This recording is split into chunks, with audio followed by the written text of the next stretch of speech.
జిల్లాలోని ఒంటిమిట్ట కోదండరాముడి కళ్యాణ వేదిక వద్ద ఏర్పాటు చేసిన సెలవు పందిళ్లు కుప్పకూలాయి. బీభత్సానికి భక్తులు తీవ్ర ఆందోళనకు గురయ్యారు. క్షతగాతులను కడప ప్రభుత్వాసుపత్రి రిమ్స్ కు తరలించారు. గాయపడిన వారిలో మరికొందరి పరిస్థితి విషమంగా ఉన్నట్లు సమాచారం.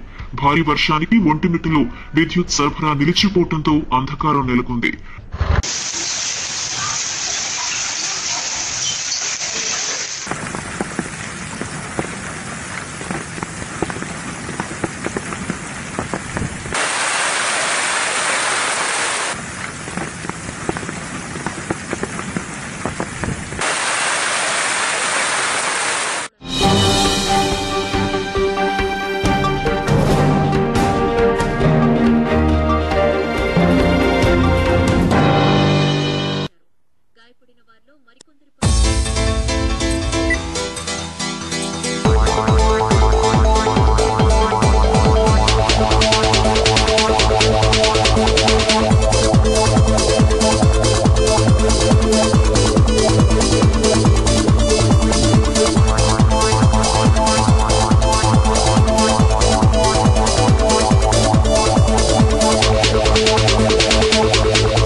ఒక మంచి కార్యక్రమం, శుభ కార్యక్రమం, సీతారామ కళ్యాణం.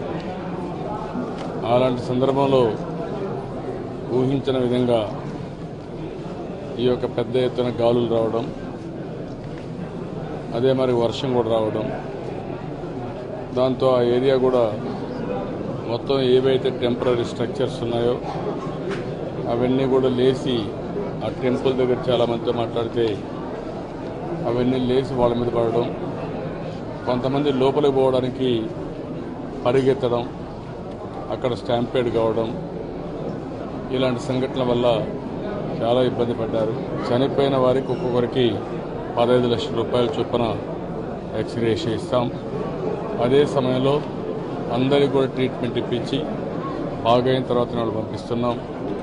ఎవరైనా పూర్తిగా అంగవైకల్యం ఉంటే వాళ్ళకి 3,50,000 రూపాయలు ఇవ్వడం, మిగిలిన వాళ్ళకి మామూలుగా ఇంజరీస్ ఉన్న వాళ్ళందరూ కూడా 1,00,000 రూపాయల చొప్పున వరకు కూడా ఇచ్చి